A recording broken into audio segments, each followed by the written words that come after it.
So, a very, very warm welcome to all of you once again.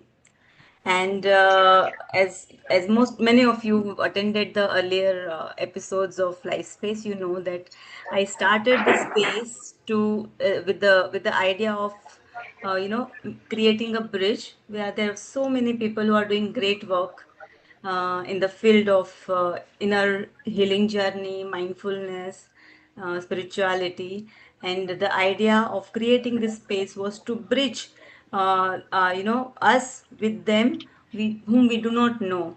And this happened to me in one of the meditation as a kind of message that why can't I start doing something like this? And this is how this space was born. Today is the fourth episode of Life Space, and I warmly welcome Cirak on behalf of all of us. And thank you, Cirak, for being with us today. And I would first introduce how I met Cirak. So this is thanks to my friend Jyoti, and she had organized this small gathering in one of her friends' house a couple of weeks back, where I met Cirak. And when he was sharing about his journey, is when I felt an instant connect with what he was sharing with us, because what I felt was lot of things that he was sharing was also my own experience, through my inner healing journey. And most importantly, it did not feel like it was coming from the book knowledge. It felt like it was coming from his own journey, his own navigation through his own life. So that is how that was my first impression about Sirak. And then we just happened to go and check with him if he would like to come as a guest for our live space. And then he was so polite and kind enough to say yes. So I'm going to now do a formal introduction of Sirak. So Sirak is a spiritual teacher, speaker, and author. He authors books like Be You, The Five Levels of Awareness, Old Soul, Young Soul, God is a Conservative. His work empowers people to live with less reaction and more awareness, so important, through simple practical teachings rooted in mindfulness, meditation, and self inquiry. He helps individuals understand their emotions, resolve limiting patterns, and reconnect with their inner clarity. His approach bridges ancient wisdom with modern life, offering tools that support everyday challenges from stress and relationships to purpose and personal growth. Whether someone is just beginning their spiritual journey or deepening their practice, Sirak's teachings bring people back to presence, balance, and authentic living. So this is something that I also personally experienced that day when I was with Sirak. So my first question. So friends, the idea is we all are going to stay muted, and Sirak will be answering our questions. I have my questions, and you are most welcome to drop your questions on the chat window. And as we move ahead in the session, as we'll take up questions, and let us make it more interactive. He is there with us, so whatever questions that we have, let us just pour it out so that it becomes more interactive one. And you are all most welcome to keep your videos on so that we can see you. So, Sirak, my first question to you is, though the plan was to go with the flow, but still, when I was reading about the work that you are involved in, there is a mention about about the pattern, the limiting patterns, and the work that you do help resolve that. So, my first question to you is that how this limiting pattern, how is it how much it is important to know about this limiting pattern in our lives, and in what way it affects a person's life, and how your work helps in that Mm, regard. yes. Well, thank you, Dr. Urvi. Thank you again, everyone, for being here, and really excited to see everyone and have your energy in the place. It's a event of co-creation, and so it'll be interactive once the flow starts flowing. Um, and to answer that question, well, the thing about patterns is that when we're not aware of them, that's when they cause the greatest chaos and trouble and drama in our lives. Carl Jung said that most of our issues are not even our own issues, they're in the unlived life of our parents. So we inherit most of the things, meaning they're deep down in our DNA, in our cells. Epigenetics shows, if you're interested, how trauma is passed along from generation to generation, and things that go unhealed and unspoken. I remember my mom sharing a story. She's 84 now, but when she was 16, she lost her older brother in a drowning accident. No one came to ask her how she was feeling, how she was doing. And so being in touch with feelings, especially for men, still very much is not something that we're taught. And connecting to our feelings, being able to allow those feelings to be, giving them space, allowing them to be the GPS that guides us. Because when feelings arise and pass, they leave behind an imprint of resonance. This resonates. This is felt knowing. It's not mental knowing, but it's a felt truth. And to live from that place, that is a guided life. That's a source connected life. And in the same way, in my life, I went through stages that I had to learn these things. And the key piece being that real truth is direct experience. It's not something that you read. It's not something that can be passed along. If you've ever wondered why, after thousands of years of all this ancient knowledge has been there, has been around, why isn't there more awareness on the planet? Because every single person, every single soul on their path needs to learn and experience and feel what's right for them. If any of you have kids, you can tell right away. They're not going to just listen to you and take what you say as truth. They're going to have to go and experience life and make mistakes and fall and then learn to get back up again and all that good stuff that makes life real and tangible. So it's important to keep it simple because when we get into our head, then things get complicated. We overthink, we attach, we start to control, and all these different patterns that live in the subconscious, they emanate through the mind, and then we create more problems for ourselves than we really need to. Life is very simple.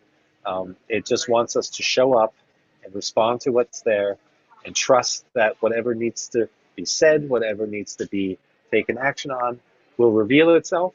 It comes to you when you're present, when you're not acting from expectations or attachments or projections or a plan, but rather from flow, from presence, from responding to what's there. And then we're in the state of co-creation with the beautiful unknown, the miracle of life, the vast creativity that has gone into everything that has created every single one of us, the trillions of cells inside your body and your body and your body that have somehow gotten instructions to make you you. And that's just an incredible thing. So to live with that awareness, that is a very different life than when we're anxious and small and always in our head. So you are saying that when because we have patterns in us, we it makes us live through our mind, but all that we need to do is come back to our feelings and Yeah, so, experience the life from the feelings.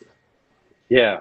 We somehow, the society, the whole world has somehow lost their connection with um, the idea that feelings are meaningful, that they carry messages, that they tell us what's real and what isn't, that there's a resonance, a felt truth that is part of the feeling apparatus. And somehow we get educated into uh, just logic and rationale and thinking, and the mind is held up as the highest form of existence, and it goes on through education into the work world and beyond. The mind has its purpose. It's here to keep us safe. It's always on the lookout for danger, for threats, to something that might go wrong. But if you're always in your head, then you're always looking into the future. You're not present. You're anxious. You're fearful that something might happen. So using the mind for what it's designed for, sporadically to keep an eye out for ourselves, that's good. But it doesn't know you. It doesn't know what's right for us. So that's where our intuition, our guts, our heart space, our inner divinity, our higher self, whatever you want to call it, that's what leads us really through life. And so those blind patterns will it's not a complicated chain, but just to explain it really in simple terms, we don't react to the world around us. We react to our feelings about the world around us. And the feelings are based on conditioning, based on programming. So somebody yells at us. We perhaps had a childhood where we remember being yelled at by parents or teachers and whatnot. And immediately there's a feeling, a knot in the stomach, perhaps a constriction in our throat, some sensation that arises in response to that, the conditioned response. And now we react to that feeling. Ooh, I don't like this feeling. It's unpleasant. I'm going to push it away. I'm going to tell this person they're wrong and all that. So one of the big game changers in our journey, like mindfulness journey, it was for me for a long time. I didn't fully understand this, that there's our feelings, our sensations as they show up in our body, and our reaction to the sensations. These are two separate things. And when you can start to dial into that, meditation, insight meditation can help with that. Anapanasati, those who have had some experience, is very powerful. I just call it thought awareness or body scanning Vipassana style. You start to see where the sensation is and ends, and where your reaction to it sets in.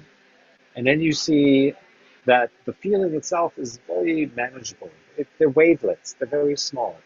Our feelings are not meant to overwhelm us, they're meant to inform us and guide us. But it's our reaction to the feeling. Ooh, I don't want this. This is unpleasant. Get it away from me. Or even pleasant feelings. Oh, I'm going to cling to this. Don't go away. I want it to stay. In both cases, these patterns stay reinforced, they stay stuck, and they actually grow worse over time because we keep manipulating our feelings. We keep judging them and interfering with them. And this is how we create all the chaos and the suffering and the noise. And then we try to, without understanding the separation between feeling and reaction to feeling, we tend to think that it's just the world doing things to us and that it's a mean world and that they're mean people and that we somehow have to control our environment and keep the things that annoy us and trigger us away and get more of the things that we like, that are pleasant. But this is not living free. This is living at the mercy of your environment. So this is one of the key distinctions, is to really understand and get in touch with your body. Let those feelings arise and pass without judging them, and then let that guide you. What does that mean? Like, let that guide you. What does that mean exactly? Yeah, when the sensation is allowed to arise and pass, without us injecting it, without there's an onset of a feeling, and then we immediately inject ourselves. Oh, I don't like this if it's unpleasant. That keeps that feeling stuck. Or if it's the pleasant sensation, we cling to it, clinging and resisting. You may have heard this before. That keeps it stuck. So those are how the blind patterns just keep repeating. Now, when we allow that feeling, a sensation, to arise and then fully pass, what two things have happened. One is we've maintained an equanimous mind, the clarity of our mind. We can now see the situation clearly. We all know that we don't make good decisions when we're in a reactive state. But when we're seeing things clearly, we're calm, we allowed ourselves to feel something. So we don't lose the balance of our mind. And secondly, even more importantly, when this sensation fades, it leaves behind a resonance, your blueprint, the person that you're meant to be and what's right for you, what's true for you, starts to resonate in a good way or in a negative way. So if it's in a good way, then you know, oh, I want more of this, I'm going to go down this path. And if it's a negative, you can't associate with this, then you leave it alone. You go another direction. So now you're being guided by the resonant imprint of the sensation once it passes, once you allow yourself to feel it fully. And there are other side effects, or even not just side effects, wonderful effects. You may have heard the phrase "feel to heal." right? When we feel our feelings fully, when they no longer get abbreviated, then they actually get to dissolve. The energy no longer stays stuck. Yeah, it may not be a pleasant feeling, but then it leaves. And even if it's a pleasant feeling, that too, you have to get used to letting it go. And when you get better and better at that, then the ultimate gift of life reveals itself, which is impermanence, a sense of anicca, that nothing lasts forever. There's no reason to cling to anything and feel like it's never going to come again. There's no reason to try and control everything in this manic kind of way. It's life happening. And in that happening, in that flow, a bigger connection to something much greater, the greater current, divine, whatever you want to call it, starts to set in because we're no longer attached, no longer clinging to, no longer amplifying these little moments and making them into something much bigger than they really are. Right. So whenever something happens in our life, it creates kind of feelings, and then there is a thought about the feeling, which makes us react to the feeling. And instead of getting into that channel, it's better to just feel it, and also the sensation that it creates in the body, just be with it. And you are saying that when we do this, is when we connect to the resonance. When you say resonance, do you really mean that inner guide or the inner voice? What does this resonance really mean? Yes. Some people experience it differently. Everyone has a different way. Some people experience it as a voice. Um, um, the untethered soul, for example, is a Springer expresses that as a voice. Michael Singer, and but other people hear songs or they hear a full body, subtle sensation, flow of energy, or it could be colors. I've heard people express what resonance means to them in many, many different ways, or a combination of those things. Whatever it is, it feels good, it feels right, it feels true, and it's unshakable.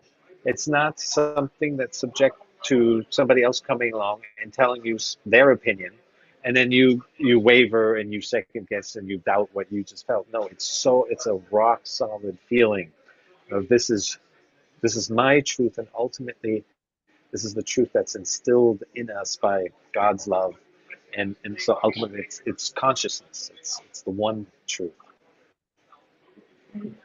And I'm sure that this journey of reaching to that that that space within us, it must be a journey. It doesn't happen overnight. I mean, I got this feeling, I stayed present to it, I kind of felt my sensation, and now I'm in touch with that. It doesn't happen like that, right?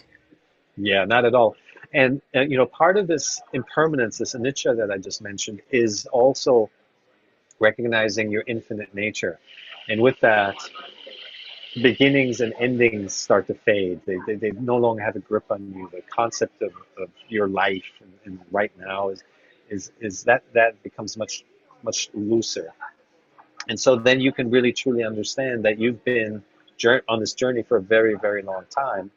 In my book, Old Soul, Young Soul, I delineate, it's a big book, 600 pages, and it's 100 of the most common life situations, how a young soul experiences them, and how an old soul experiences them. So a simple example would be a young soul experiences boredom as twitchy, anxious, I'm useless, I'm no good, I have no talents, whatever, you know, stigma is attached to a young soul because they kind of stay stuck at the surface. A soul that has more experience, that has more depth, will recognize boredom is like anything else. It's an invitation to go deeper, to look what's behind it. There's an intelligence behind this. Is it saying, I need to rest, I need to be still? The mind can think it's boredom, but is the true purpose of me not doing anything right now to allow something new to come into my life, new downloads to happen, a new chapter to start forming? Because we're so busy most of the time. It's a golden moment, this boredom period, where new things can actually come in. And we should always create moments of stillness and silence throughout our day, even when we're busy and we have plans and projects, to let that stillness give it space so that connection to the source-led life doesn't wither. Otherwise, we get caught up in the mind again. We start chasing outcomes, and then we lose sight of the process, and we start fighting with the world. So, and with this impermanence, that starts to be embodied in your body. You just feel it through the observation of your thoughts, through the observation of the feelings of letting it be, letting yourself be. You just start to expand in your sense of life and beyond this human form. And then you see if you have an easier time this life because you learn lessons more quickly, you're able to adapt more quickly, or whatever it may be. It's not because you're somehow better or genius or something. No, it's because you've learned the lesson a long time ago, over many lifetimes. And I often say, if you have issue with the idea of reincarnation, um, you can look at it from a the metaphysical perspective of multiverse and kind of like everything happening all at once. And I take it even to a simpler realm, is just to think of life as a video game that you plug into, and then you go through the levels as best as you can. And then if one of the monsters gets you, you unplug, and then you think about it. And then you actually do most of your growth happens between lifetimes, between plugging in and then coming out and going, oh my gosh, I tried to jump past 10 levels and I didn't have the maturity. I'm not going to do that next time. So I'm going to plug in and then just take my time and learn and really integrate. So we actually learn more when we're not informed. That's that's something. It also almost feel like surreal. Wow, because otherwise to be on this planet Earth and have all the feelings and all the sensations and still feeling good about, oh, that's something for my good. My Yeah. God, that's the journey. Yes, yes, indeed. That's Yeah. the journey.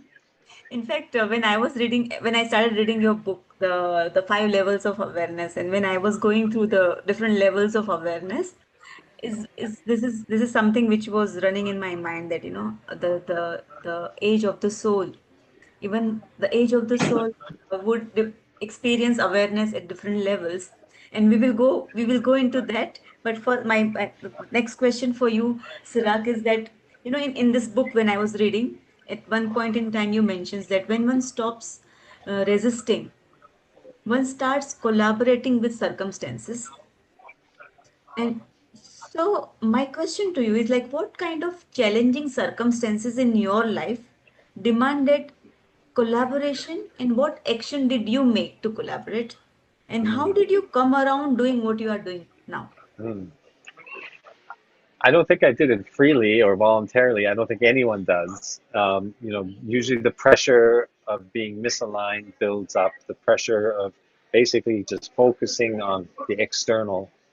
I was always very good at doing, entrepreneur, serial, building companies, and even as a kid, just building Legos and writing, composing music, and then going out into the world. And even while in college, I would have businesses because I wanted to do things. The pace of just learning wasn't enough for me, and so I was very focused. Tennis, a big tennis player, and then built a career in design and media agency in Los Angeles for over 25 years. I was with all the top brands, Fortune 500 companies, as well as the Silicon Valley startups, where I was launching companies all the time, and so just very much in creation and creating on the external. And then I got into real estate. Just so much, but it was all externally oriented, and that can only take you so far.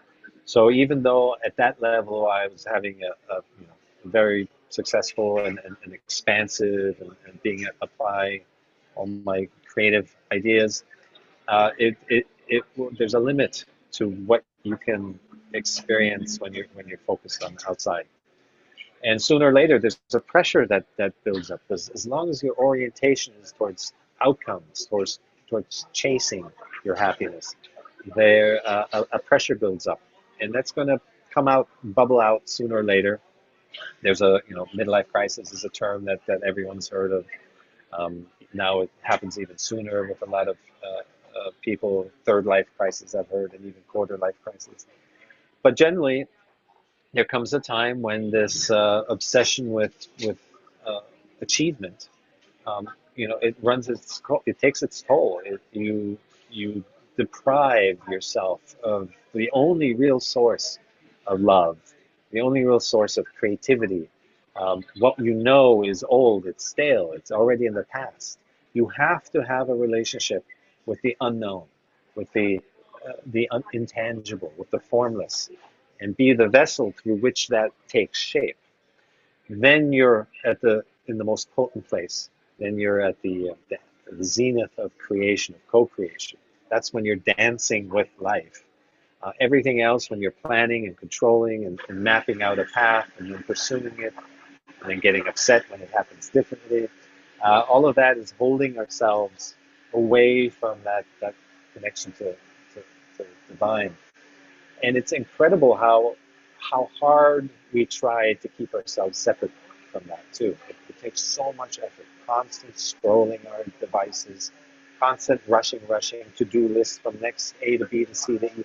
If we just took a little bit of a break here and there, even just one conscious breath, you may have heard that before, it already creates enough a crack in this constant stream of busyness for light to come in, for the light of our awareness to take hold.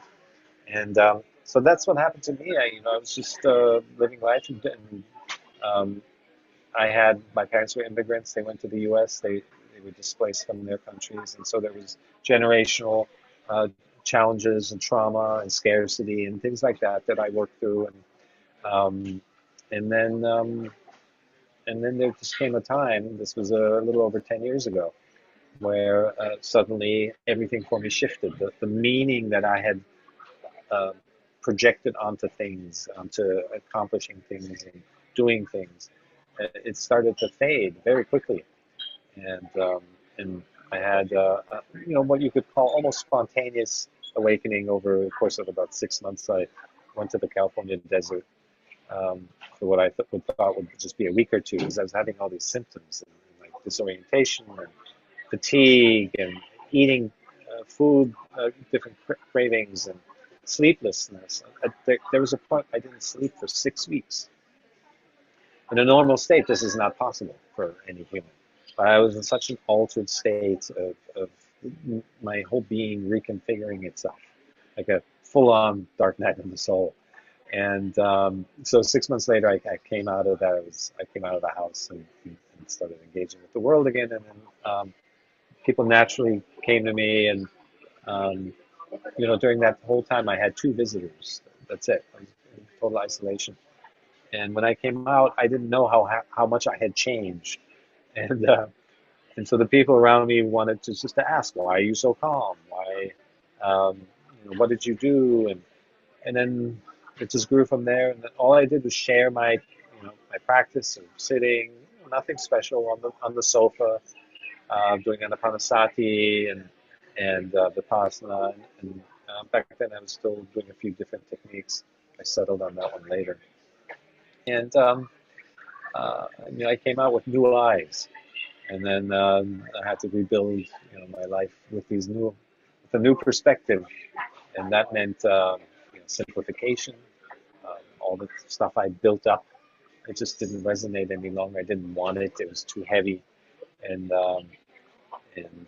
so letting go of just that old life and embracing the new one. But it wasn't easy. It just kept going. Still many years of inner searching and refinement and different teachers and different um,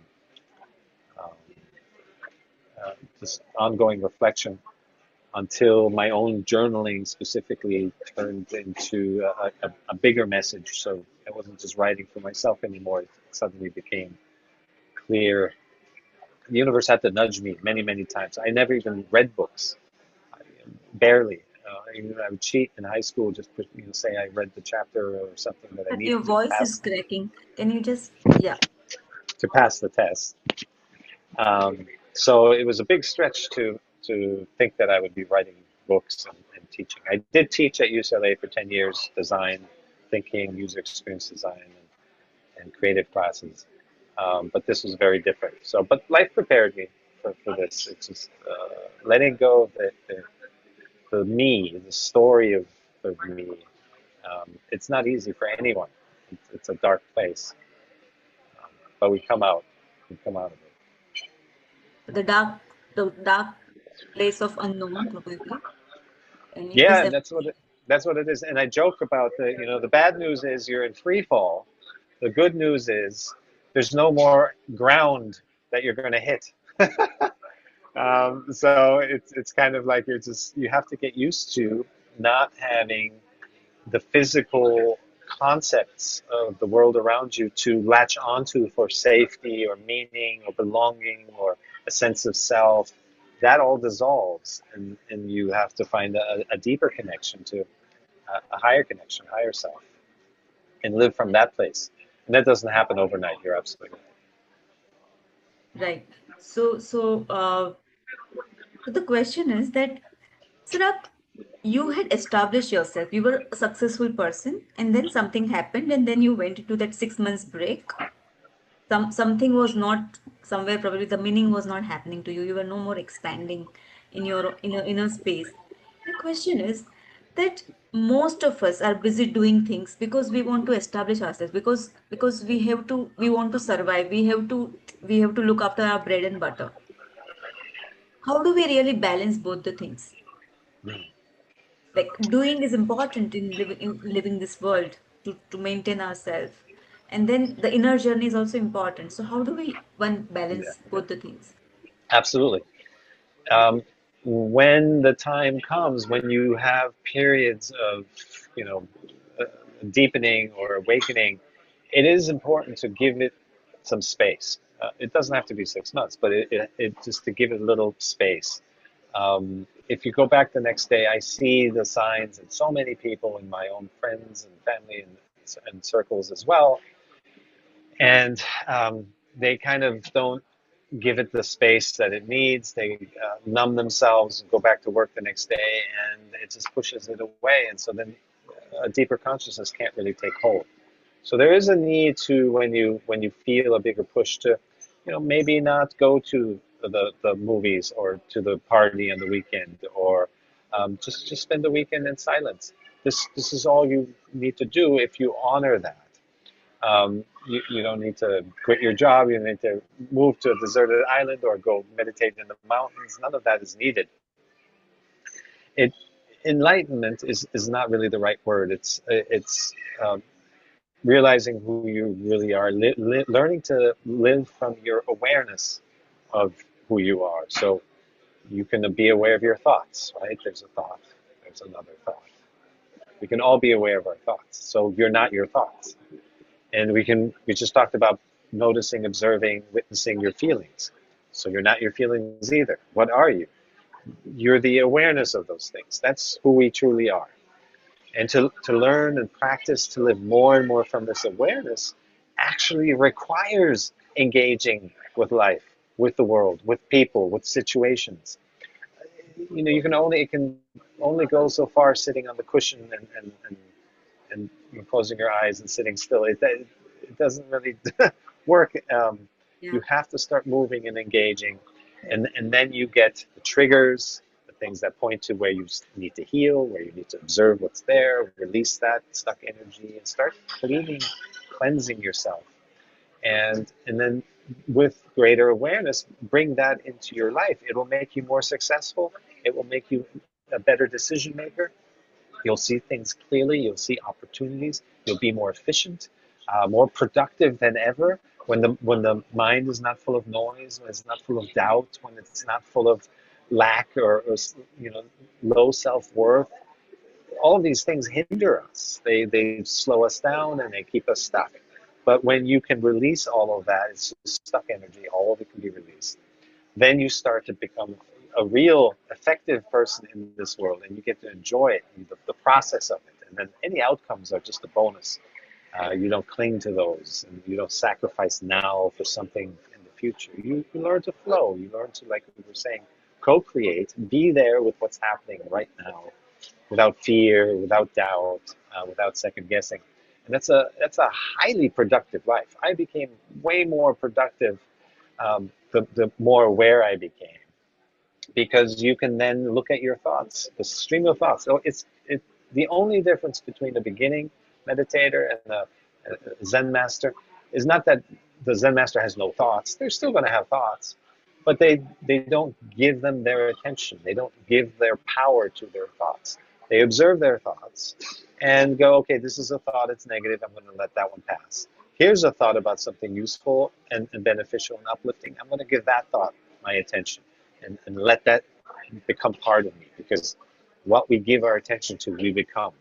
So learning to become vigilant in what we give our attention to, which thoughts to consume into our being and which ones to just let pass on, that is crucial. That is the essential skill of mindfulness, so that you don't have to obsessively linger and identify with every single thought that comes along.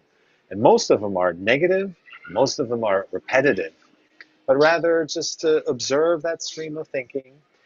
You will experience less thoughts, because when we fuel our thoughts. If you give your attention to a negative thought, it becomes bigger. It invites more negative thoughts.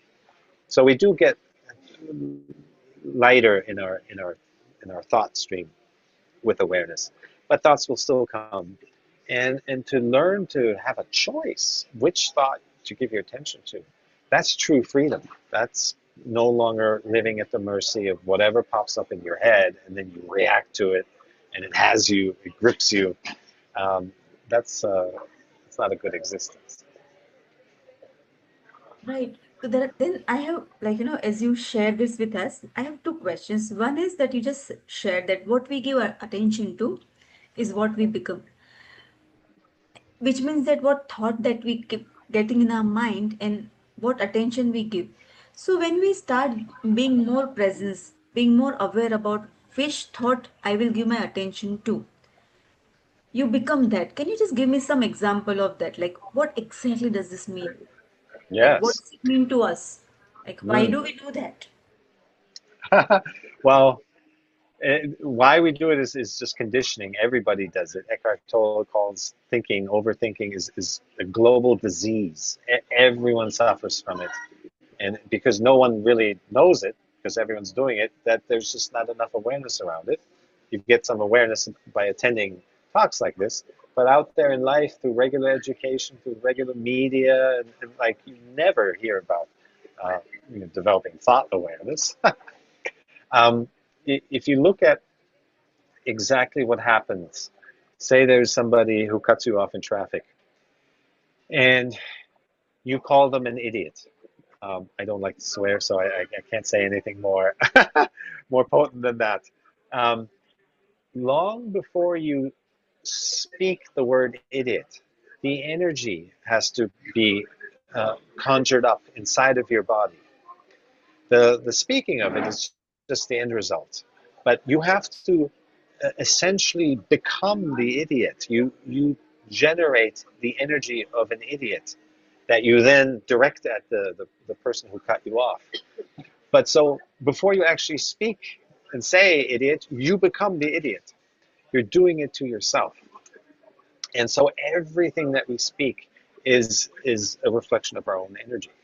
Now, when it comes to that energy that we're giving our attention to, when it comes to thoughts coming along and there's a negative thought, if you believe it, if you attach yourself to it, if you identify with it, if you take that on, every thought has a charge, a negative or positive charge, different degrees of it. You absorb that thought, the energy of the thought, into your being.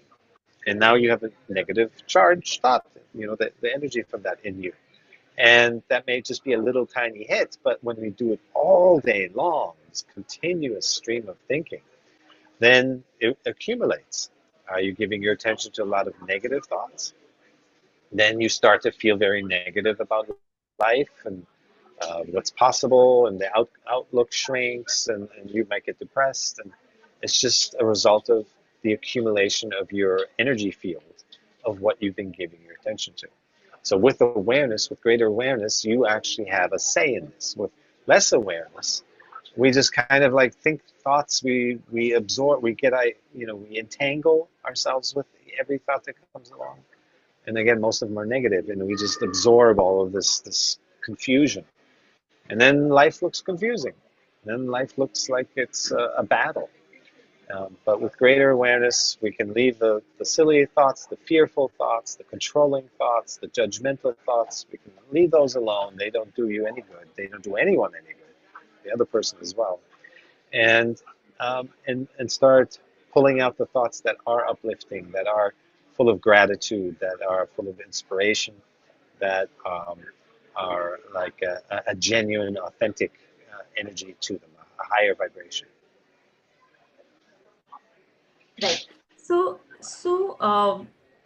when we talk about these good thoughts, sometimes a person also have the thoughts like, okay, I am prime minister, and then when I give, so my question to you is that we get so many kinds of thoughts, right? There are people who get so many kind of thoughts. There are daydreamers who have so many different ideas about what they want to do, and that also comes in the form of thought.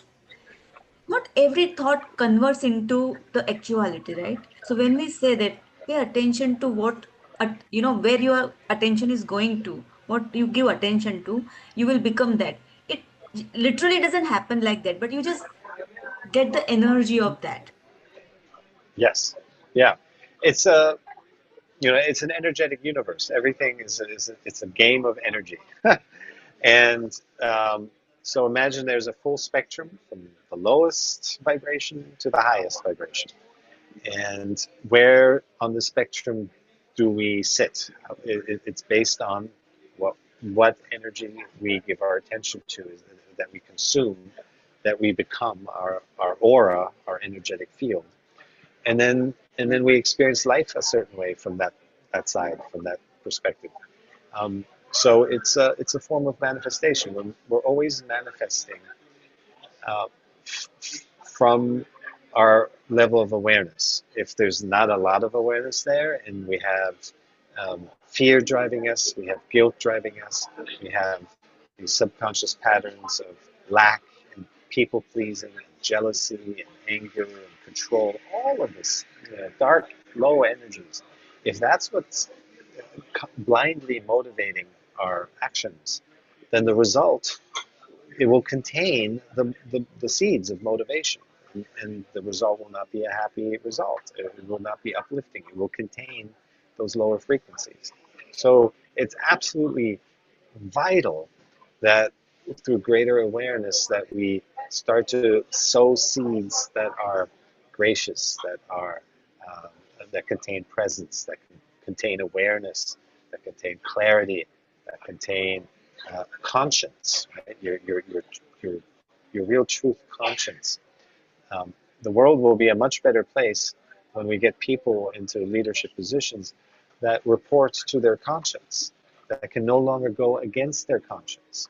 Because ultimately, greater awareness means you can no longer go against what you know is true and what you know is good for you. And you cannot treat others any differently than you treat yourself.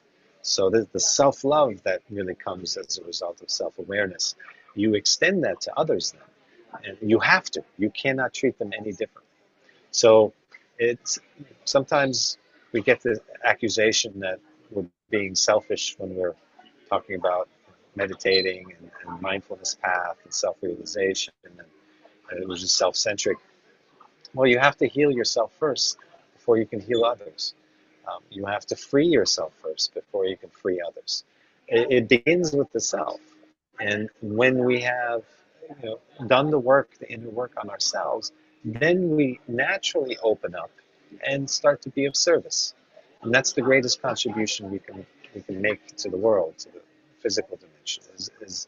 giving from this place of genuine connection and love. Yes, from your own experience.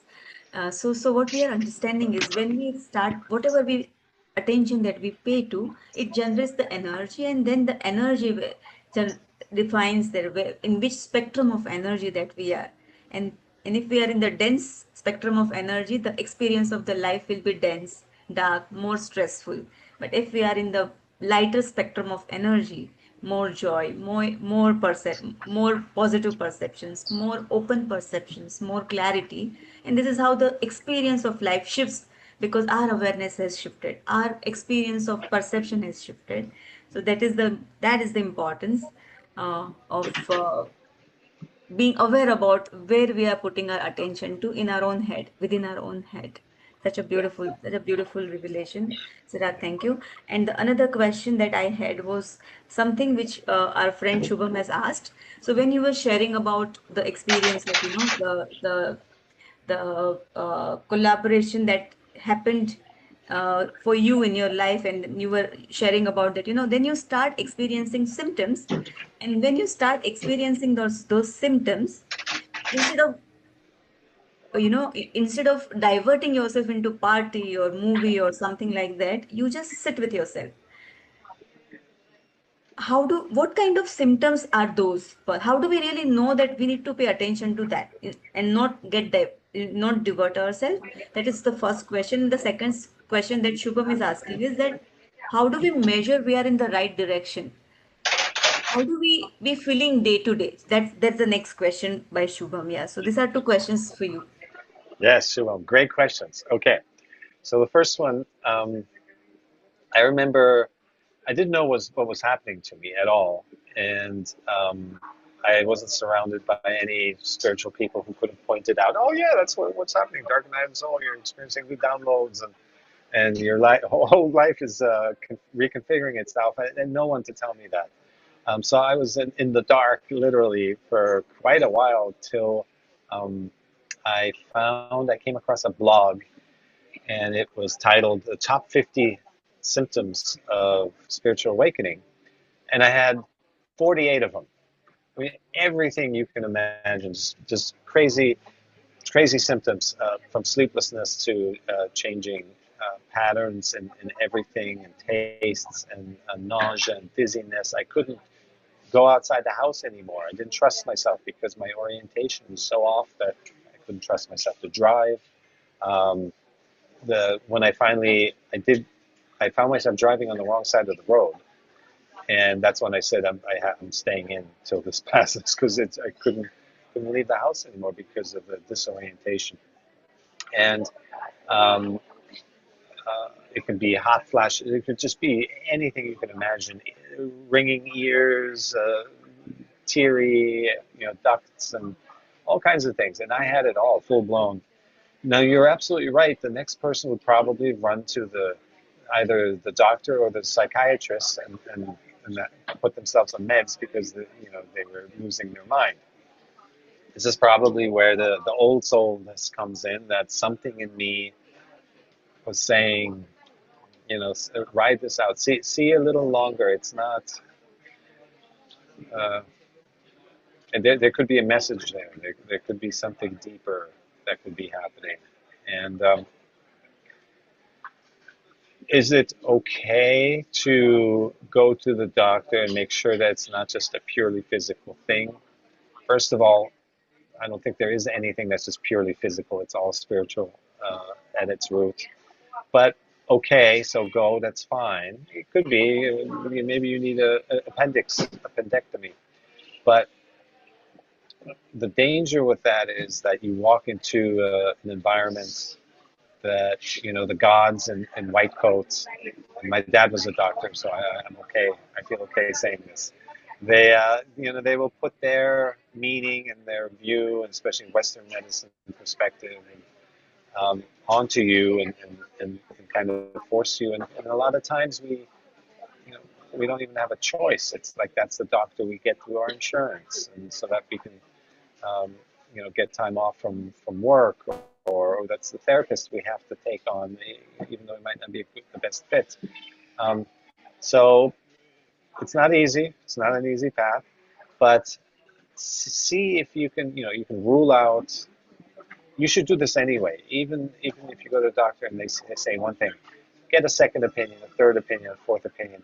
You have to feel, your body best. You know what's right for you. You should always go by that anyway, just because they have 7 minutes with you to diagnose something, and they're trained a certain way from a certain perspective through medical school. So it's not like they're magical, have magical insight into you. You should still do your homework and still self-assess.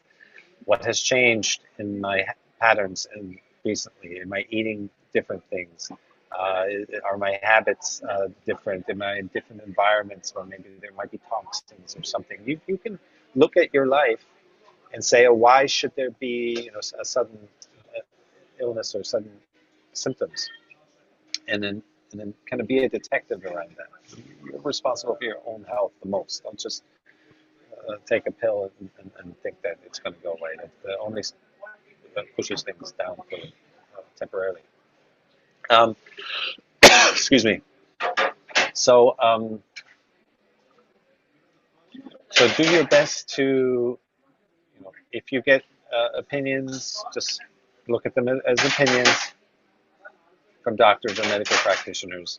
Nurses are actually much more open. I found I've met many, and I had a business that was around nurse placement.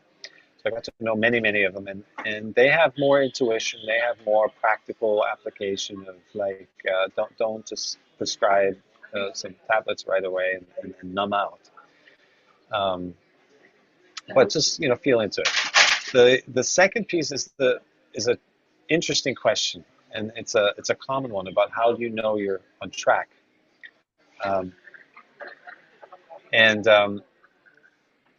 the idea that we need to know where we are and where we're headed is part of the goal oriented mindset that often for many people gets carried over into the spiritual path, and then you might find yourself spiritually bypassing, um, or just kind of applying the same kind of outcome orientedness. The way you determine, a simple way to say it is you don't quiet a busy mind by wanting it to be quiet. You quiet a busy mind by accepting that it's busy. And this is bringing the big word acceptance back that you mentioned earlier, is learning to just be, learning to accept where you are, who you are, what station you're at in life. This is actually what moves us forward. The mind thinks, oh, I'm going to accept how I feel about my current life and I don't like it, and then it's going to make it permanent. No, that's not actually how energy works. It's resistance that keeps you stuck. What you resist persists. But if you actually look at your life right now and say, okay, this is how it is, and find any part of you, look for any part of you that is in resistance to that current situation, and work on that. That is the practice of acceptance. Work on releasing that. Work on wherever you feel that in your body, some tension or judgment or whatever it may be. Everything shows up in your body. Work on releasing that so that you can just get to a place where, like, okay, I'm going to let myself be. I am as I am. You will immediately feel yourself move forward. Your energy is no longer stuck. You're now in a place, okay, now what? I've accepted how I am. This moves your energy forward, and you start to look, into the future. Like, what can I change? What can I do, improve? What habits do I have? Whatever. But now you're actually in the flow, and you're getting proactive about it. So it's not about wanting to be somewhere. Um, you don't get to enlightenment by wanting to be there. You get there by wanting to be here. It's a paradox to the mind, but this is how energy works. Um, it, everything, again, if you look at the root motivation, if you're trying to escape yourself because you don't like yourself, because you judge yourself, or you think you're not worthy, this is going to be contained this is the motivating energy of what action you take. The result is not going to heal that. It's only going to continue the pattern and even grow it. Um, but look at those lower vibrations and work on them. Many different modalities: inner child healing, energetic work, which is what I do. Journaling, just journaling by itself is so powerful. Half of your thoughts will just dissolve just by writing it out, because when they're in our head, the thoughts go crazy. It's the monkey mind. Writing it out forces you to apply scrutiny.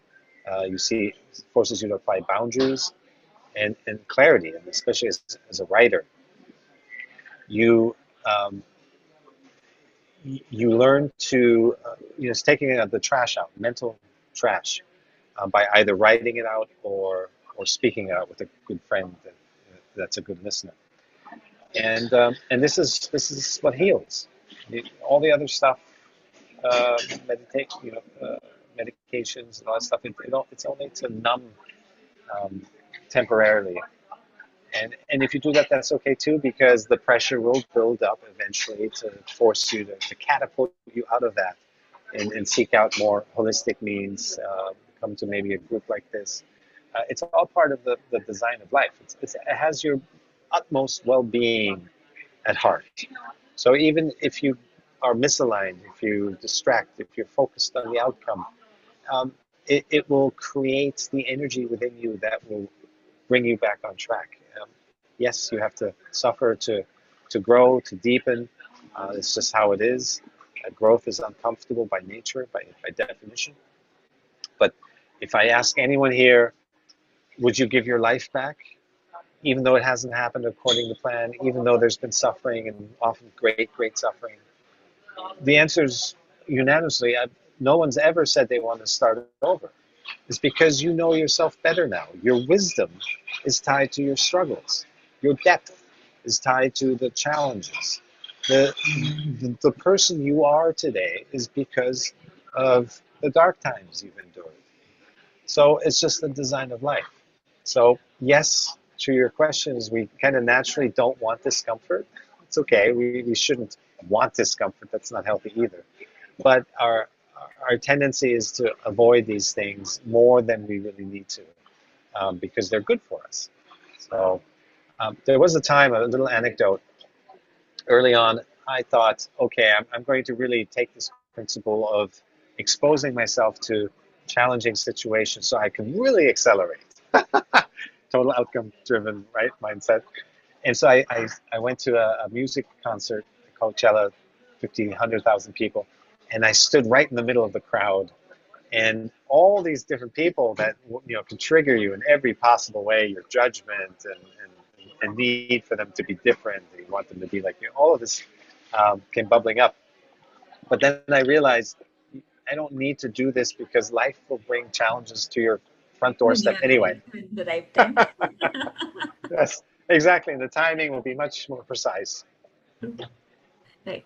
So Shubham has the next question on the same, that then how does one integrate the learning from the journaling? Because she feels that she has been doing this a lot of it, Mm, but she still feels stuck in integrating the lesson.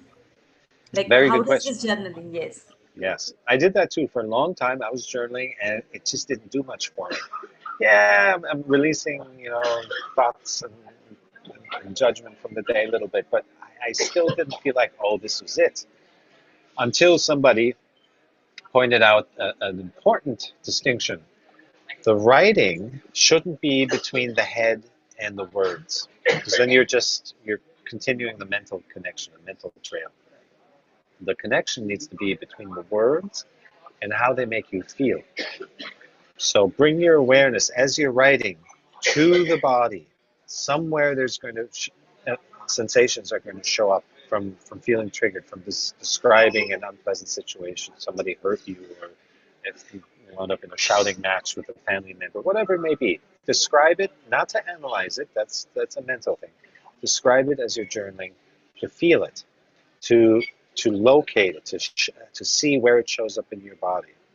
And as soon as you feel enough trigger there, then you put the pen down, you lean back, and you just keep your attention and you observe it, the shape, the size, the color, see if it's three-dimensional or if it's flat.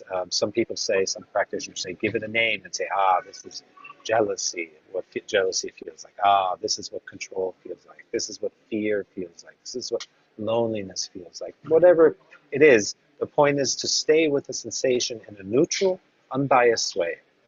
If you judge it, if you react to it, then the whole thing doesn't work. Then you're just back into reinforcing. But so use journaling as this almost uh, surgical tool, the self-cleansing mechanism, where you write enough till you feel the sensation arise, and then stop journaling, sit with it, work through it till it dissolves. Sometimes things that have been bothering us for years and decades If you just sit with it for a few minutes, it can dissolve, or at least it gets less, tangibly less. And then those thoughts and those people just no longer trigger you. You've released the energy that was being triggered. And so you can do this as much as you have time for. I remember there were spells where I would sit and journal for hours every day. I just, maybe it's my personality, but instead of going to a barbecue, I said, you know what, I'm staying at home. Um, I'm going to journal. I'm going to work on things, read a book. And you're welcome to join me. This is one of the little tricks of how do you deal with when you're going down this path and you still have your old friends and they're pulling you into old activities. Invite them to join you. Some of them might, and then because they've just been waiting, they needed that little nudge, and they were ready actually too, and then you're the instigator. And if not, that's fine, then they start to fall away anyway. But you have your priorities now. That Saturday afternoon is me time. And I'm going to spend 2, 3, 4 hours on just kind of reflecting and clearing out the past so it no longer blindly controls me. Thank you. I hope Shubham you got your answer, but then it's so important that to build this habit of getting back to your body, somatic mapping that we say, right? You just Yes. clean, yeah, just connect with it and just release it, connect and release. And yes, initially you may take help of somebody who knows this work, who is using this tool. You learn that, and then you can do it like what I do in my practice, in this inner child healing, the somatic mapping. I Yes. teach them do this, and then gradually they have their own tool with them, Exactly. how to And process it, their triggers, and yeah, yeah. internal triggers, external triggers. Yes. And it can become one tool of many tools that you have in Many, your many of toolbox. them. And then Yes, you go into life in different situations. They challenge us in different ways, but now you have a toolbox. You are equipped to handle life. true, true. Thank you, Sarah. Then one more participant has asked this question, that how to maintain the awareness even if the other person constantly triggers, or if the person is a narcissist who is poking continuously. How do we really manage? Hmm. Well, the same principle applies is to notice your sensations about this situation, about this person. And depending on, how strong your awareness muscle is, the message might be, I can't take, more than 2 minutes of this or 5 minutes of this. I'm going to step away. You just friendly say, I have things to do. I have to go somewhere. Or if you're in tune with your body enough to say, okay, I'm just going to shine the light of my awareness on this person for maybe 10, 15 minutes or however long you feel like that's viable. And the light of awareness is healing. It's not pushing back. It's not wanting them to be different. It's not controlling the situation. It's just letting the person be. And if you have a well-developed awareness muscle, then you bring that light into all situations. And it doesn't mean there can't be a super narcissistic person where you're like, I'm stepping away. I'm keeping my distance. And you can do that without feeling bad about it. You know your limits. You know what energy you want in your environment, and then you set a boundary. It does get very difficult when you grow up with a narcissistic parent, and now you have this in you. Um, it's not unhealable. It's just it's a challenge that you've been given in your life that ultimately you want it. Um, soul contracts. We don't have to go there now, but you can, when you start to live with awareness, you start to see that everything is a mirror, and that the essence of every situation is to challenge you to grow, to challenge you to let go of limiting beliefs, to challenge you to not stay small and anxious and hurt and lonely, but to actually become a greater awareness, the consciousness. And that consciousness is untouchable.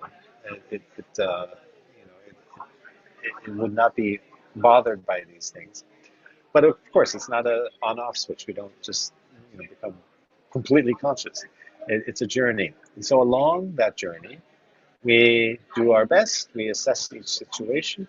Um, if that means having to distance ourselves from even from family members, just because they're blood relatives doesn't mean we have to force ourselves to put up with something or a degree of something.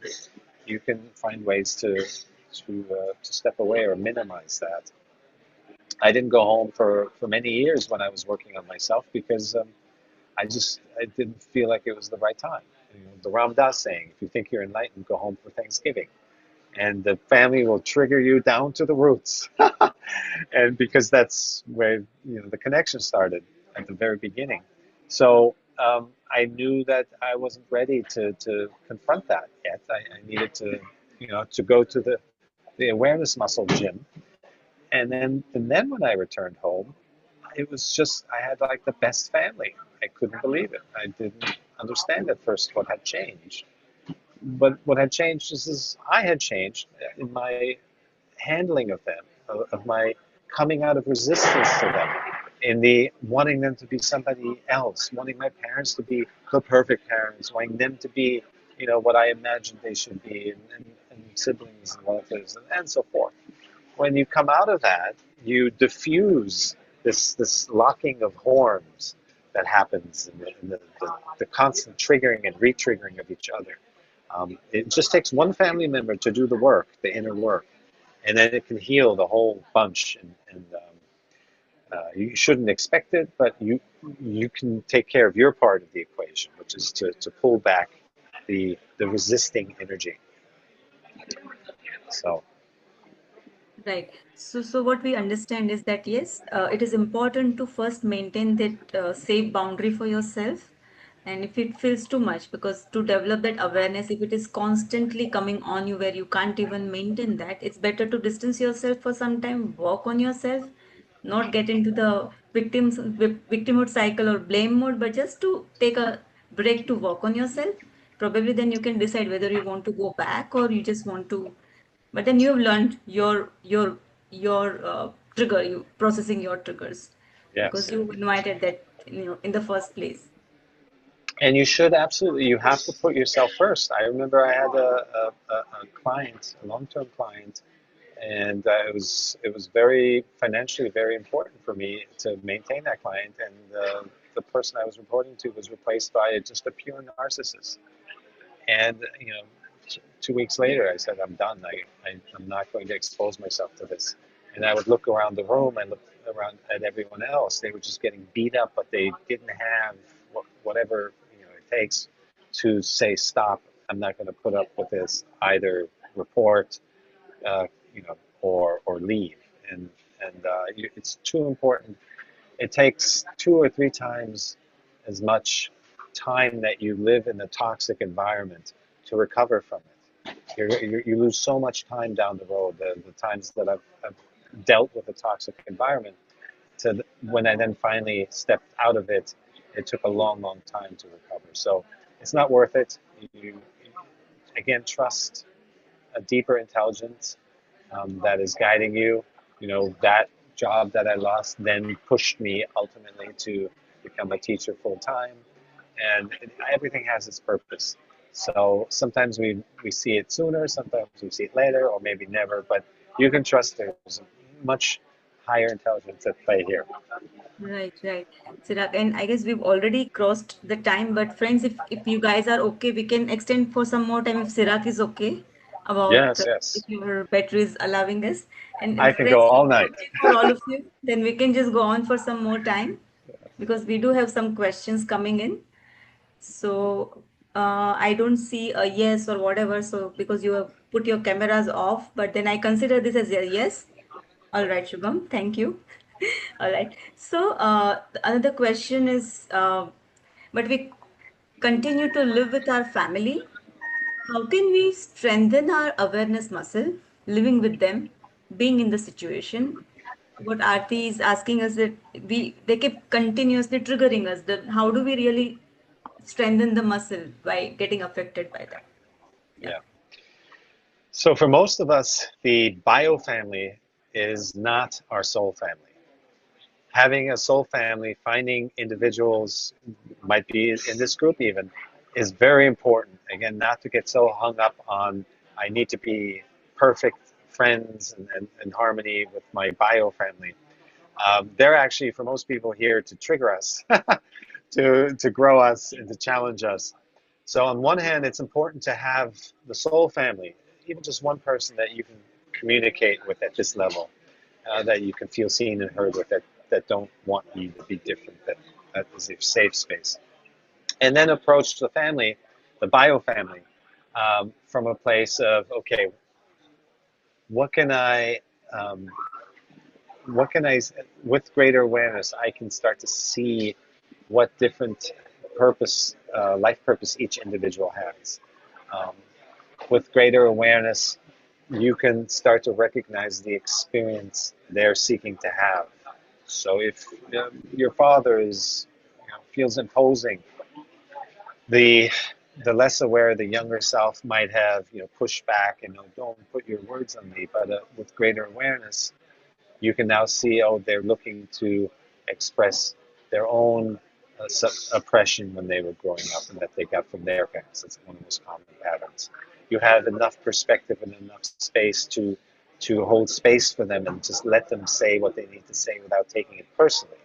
Awareness, living from awareness, means less attachment to self, to me, to identity, to ego. I don't like to use that term, but as that falls away, as that fades and thins, the sense of self, you can now hear people express themselves, and you see very clearly they're just expressing their own needs. Maybe they need to vent. Maybe they've had a bad day. Maybe they've received bad news. It could be anything. If you're really attached to me, then you're going to take everything personally, and you don't see that they have a life, and something is needing to be expressed there. That's when the clashes happen. Now, if it's a really dominant, highly triggering situation, that's where I would recommend to step away from that for a while as much as possible.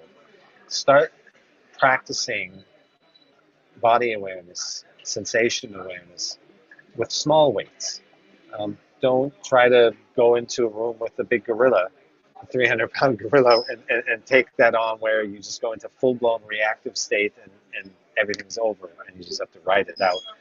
Um, Start with small triggers. Maybe, again, this is the journaling exercises for. You can do that and prepare yourself better for then when you go into the family or work or partners or anything.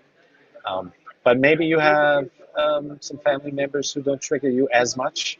They're annoying, but not totally overblown, full-on reaction. Practice awareness, practice presence, practice holding space for them with the smaller ones, with the more, the annoying but not so triggering ones. Build up the awareness muscle. Start to develop a sense, a feeling for what it's like to see through their eyes as opposed to just taking everything head on personally.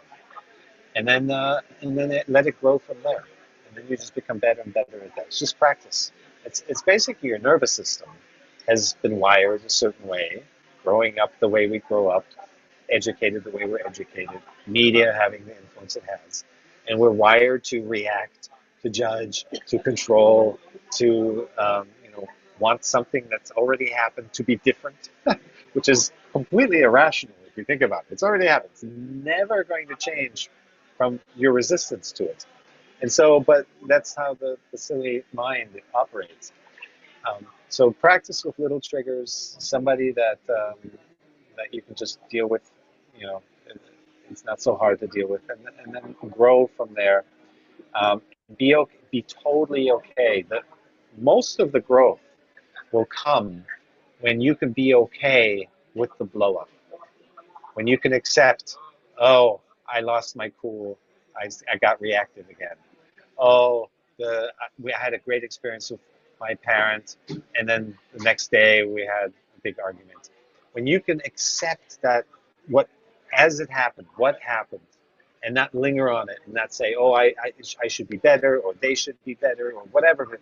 That's this conditional thinking. That's the heaviness. Come out of that.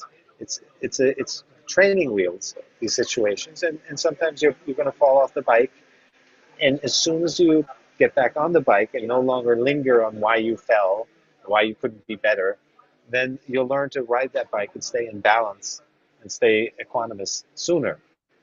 So it's okay when you fail. Failing is learning. Failure is growing. It has a stigma, but it's really it's a beautiful thing because you, that which you're supposed to learn is being put on the spot. There's a spotlight that's being shown on you, and now you get to work on yourself. Right. In fact, I guess to add on to what you just shared, that basically how we understand why we are in this family, why we have put ourselves in this family in this kind of circumstances, and why this kind of trigger is the way we perceive it. And I guess when you start work, initially probably when these are so many questions like this come to us, it's important that if we just connect with somebody who is going to help us see this in a different lens, and to help us understand that there is a reason why you are there. There is a reason why this trigger and what you can do with this Yeah, trigger. yeah, And then I guess all these practices of mindfulness and journaling helps us to know when to draw the border, when to start drawing our healthy boundaries. And that is where this awareness is so important, where you are connected with your limitations, your strengths, your weaknesses in terms of the capacity to how much to take in and how when to stop, and then keep working on it and build the muscle and then come back. yes, exactly. So And important. it's never meant to, awareness is not meant to cast blame on yourself. It's meant to help you take responsibility. It's not, you're not a problem that needs fixing. None of us are. We're God's greatest gift to this dimension. It's incredible. Um, it's meant to no longer wait for some knight in shining armor to come and save us. It's no longer just living life by default. It's no longer just repeating inherited patterns. With greater awareness, you become a healer first for yourself, and then a healer, a healing machine for everyone around you and your lineage and all the blind spots that they didn't resolve that you now have the capacity to do that. And that's an incredible contribution to life, and that there's purpose within that. It goes so far beyond.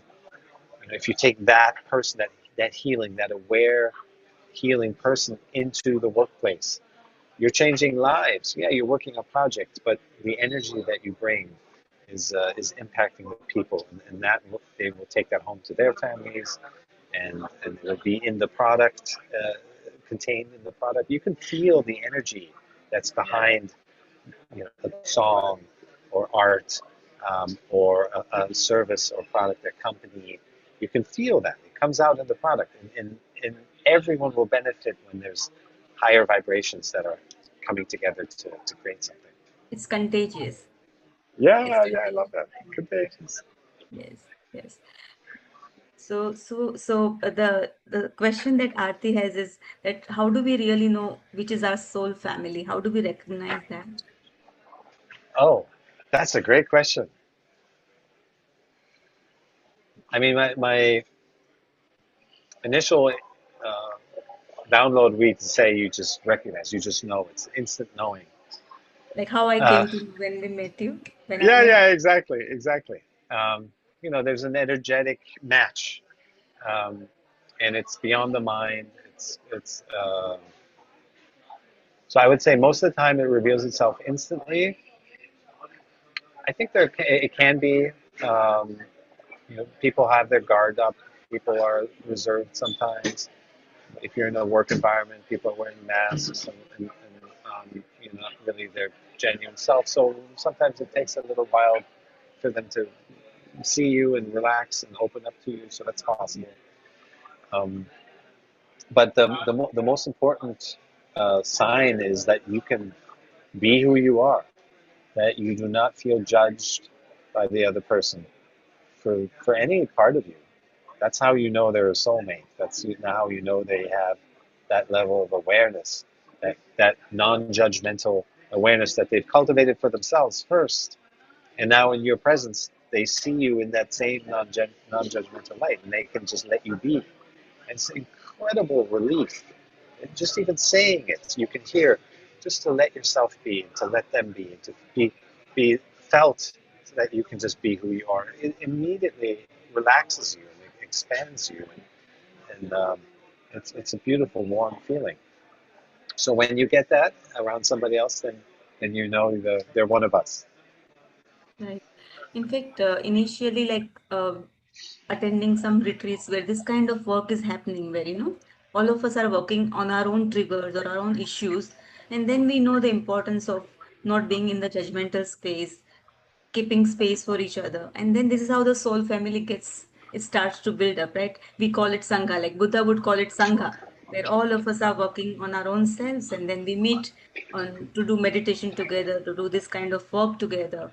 So for me, Yes, for in my clinic, like in my surrounding, my clients or my patients, we do this work together and then we meet, and then we know that all of us are working in our own ways on our own issues, and then so we don't judge, and that becomes a soul family or a sangha. So Dr. yes, Aarti, this can be one of the thing, where you can just start looking for this kind of retreats. And that reminds me of Cirak, why don't you just let us know about the retreat that you are going to do in January, because if somebody wants to uh, come for that, you know yes. not This is going to be a everybody great, answer will yeah. be question will be answered today, but yes, they can connect with you. Yes, retreats are super important.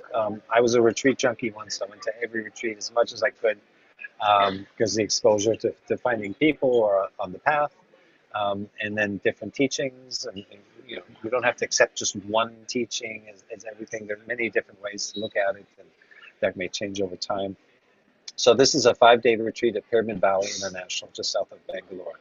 Uh, those who know the place, it's just fantastic. It's the world's largest pyramid dedicated to meditation. It can hold up to 2,000 people. Shreyans Daga, no? From by Yeah, Shreyans Daga. Yes. exactly. So he's the chairman. Trans will be guest speaking at my event, um, and some other great. We have the world record holder in clairvoyance, a 9-year-old girl who can navigate from her third eye blindfolded. It's remarkable. And a good friend of mine who travels the world teaching love letters, and that's an amazing thing. So if you can And just pass me the information, I can pass on to these people and all of us, and then they can just look into that. I'll yes, just absolutely. yes, And okay. the point is to teach a technique. Everything we've been talking about today, in 5 days is enough to experience enough of it. I will be demonstrating it on stage and then leading through group and individual exercises, so that you walk away with this technique that we've been talking about of just clearing energy. I call it conscious release method. Um, and then you have that as one of your primary tools to go out into life. And whenever you feel triggered, you sit down and you use this technique to work through it and release it. And then more and more it becomes a real time thing. You don't have to feel triggered and then separately work through it. You can start moving through life. And when something comes up, you are so now body connected that you can just allow things to flow through you. That's also when you become a master manifester, because once you're in the flow, then you can um, become a true vessel for the formless to take shape through you, and you're no longer hindered by limiting beliefs and the noise and the energy that we put into negativity. All of this becomes available to you to truly manifest even beyond what you can imagine. We have a manifestation day, day 4, where I talk about the empowered no, which is manifesting by saying in the utmost clarity no to what doesn't resonate now. It starts to build a yes in the cosmos. And so we have wonderful workshops all throughout. I'll pass the info to you, Dr. Urvi. Anyone here, please, you would be wonderful to come because the quality of people really makes the place. Jyoti has already shared in the chat. So if anybody wants to get the information, it's already in the chat. And the last question, Sirak, for today, by Shubham, she asked that the parents are like God and guilt of duty to keep showing up, even though they dismiss your feelings. How do you find yourself out of all this pain of repentance, guilt, something bad will happen? Hmm. So it's common for a child growing up to think as the parents, his or her parents, as the source of love. They're there, they're the first people, they come out of the mother. And sometimes it turns out that they're not, they haven't done the work, they're not as well equipped to pass that love onto you, which is not their love, it's God's love flowing through them. So with greater awareness, you really start to be a conduit for divine love to flow through you. And when you have parents, and very often the parents, they have kids, they have to support the family, they work, and they're not the ones to cultivate the highest level of awareness because they're so busy and they've given you life and they have this huge responsibility to keep you safe and education and all that, that you actually, the children become the awakening uh, opportunity for the parents. um, and so um, there comes a point when you can start to recognize that um, people pleasing, the conditional behavior of I'm going to act this way to get their attention, to get their love, all of the stuff that we learn early on. Um, when you become aware of it, you can work through that and basically route or reroute the love that you seek from them to a higher source. And that's where it all comes from for everyone individually. It's just step by step, recognizing, taking back your power, setting boundaries, um, creating distance if you need to, working on yourself, coming back, and recognizing their purpose, their path, their soul contract. They may have been here, both to push you out of the darkness. So their darkness is actually what accelerates you out of it. And when you can see that, then you can see them in a different light. Doesn't mean you have to be cozy because they might continue in their darkness. But it does mean that you can recognize the gift that they have brought by challenging you to not just repeat, but to come out of the pain. There are other elements involved as well. Um, when you do the past life regression, those of you who have some experience with that, you start to see bigger patterns. I had someone on my own podcast, a regressionist, and back then I had this burning question, and then I was so excited to ask the guest, why does regression? Those of you who have experienced it, why does an experience about a past life heal something in this life? I didn't quite understand why it did. I knew it did. It was amazing. Um, but I wanted to understand the mechanism. And her answer was so simple and so beautiful. It's just think of this life as a chapter in a book. And without reading the previous chapters, you might not really know what's going on right now. You might be disoriented and not understand and have the context for why your life right now is the way it is. But when you can see the previous chapters, and then in Akashic records, you can also go to the future chapters. But when you can see that, now you see the full story, the bigger picture, and it dissolves so much, and it's very powerful. So that's when you can also see your parents, who might have been, your siblings or other people in a past life who, had their own struggles before, and or somebody that doesn't want to change in this lifetime. Dolores Cannon calls them rest lifetimes. So some people in this lifetime, they just don't want to change much. They don't want to do the work. They just want to kind of stay quiet and take it easy. And that's okay too when you have the bigger perspective. Maybe they had a battle, last lifetime, big one.